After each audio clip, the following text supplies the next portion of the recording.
The Tanque Argentino Mediano, or simply the TAM. It's not as well known to military vehicle enthusiasts as the Abrams, the T-34, or the Panther, but for the people of Argentina, this tank is certainly a legend. A unique combat vehicle that is used only by the Argentine army. The story of the Argentinian medium tank started in the 1960s, when the military were looking for a new vehicle to replace American Shermans and M3 half-tracks in the Argentine service. One option was to make a deal with the US and procure new, more modern equipment from there, but the talks were unsuccessful. Another option was to go to European manufacturers and secure contracts for vehicles like the French AMX-13, AMX-30, or the German Leopard 1. Very soon, though, it became clear that European MBTs weren't a good fit for Argentina. As official requirements were produced with consideration to contemporary weight limits for bridges and railroads in Argentina, the new vehicle had to weigh no more than 30 tons. The biggest priority, though, was that the tank had to be very mobile, but at the same time, the military wanted it to be armed with a powerful 105mm gun, which was the standard caliber for Western vehicles. Eventually, a contract was signed with Thyssen-Henschel, a German industrial firm that had previously worked with the Mexican army. The contractor decided to design the new tank around the excellent platform of the Marder IFV. It made perfect sense. After all, in the 1970s, there were several attempts to outfit the Marder with armaments typically used on light tanks.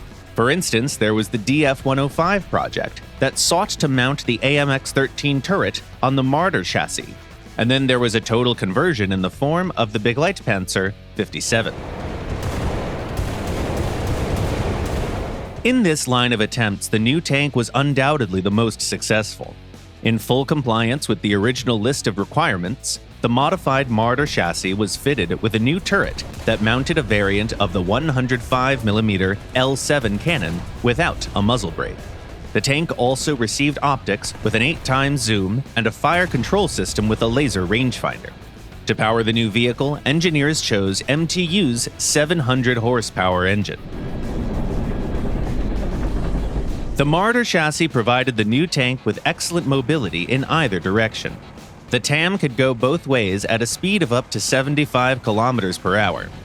When it comes to ammo selection, the tank comes with a standard NATO package including a familiar range of shells, from APF SDS to HESH rounds. At the time, it was more than enough to destroy most potential targets, including the Leopard 1, the T-55, and the T-62.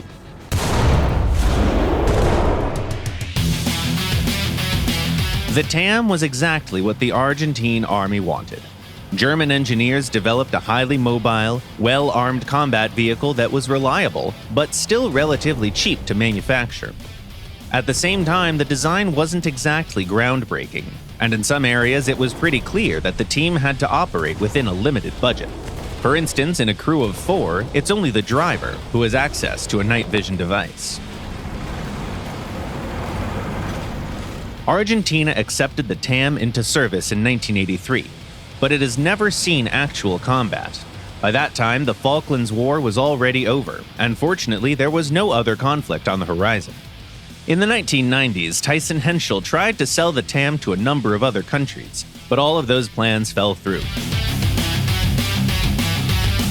In the 2010s, Argentina announced a modernization program for the TAM, to be carried out by IMI and Elbit Systems, Israeli defense contractors.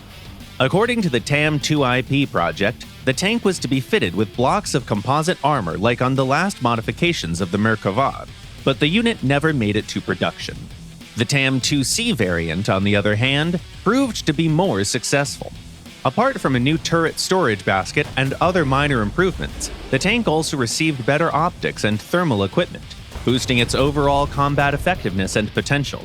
This modernization program is still very much in progress, with TAM-2C tanks expected to become the mainstay of the Argentinian armed forces only by the mid-2020s. Apart from the TAM itself, the Argentine army also employs cuirassier light tanks, as well as artillery combat vehicles and IFVs based on the TAM chassis, making a full circle back to the vehicle's Marder origins. In War Thunder, you can find researchable variants of the TAM light tank at ranks 6 and 7 of the German tech tree. And there's also the TAM 2IP, available as a premium vehicle. Have you used any tanks of the TAM series? What do you think about Argentinian vehicles? Tell us in the comments below.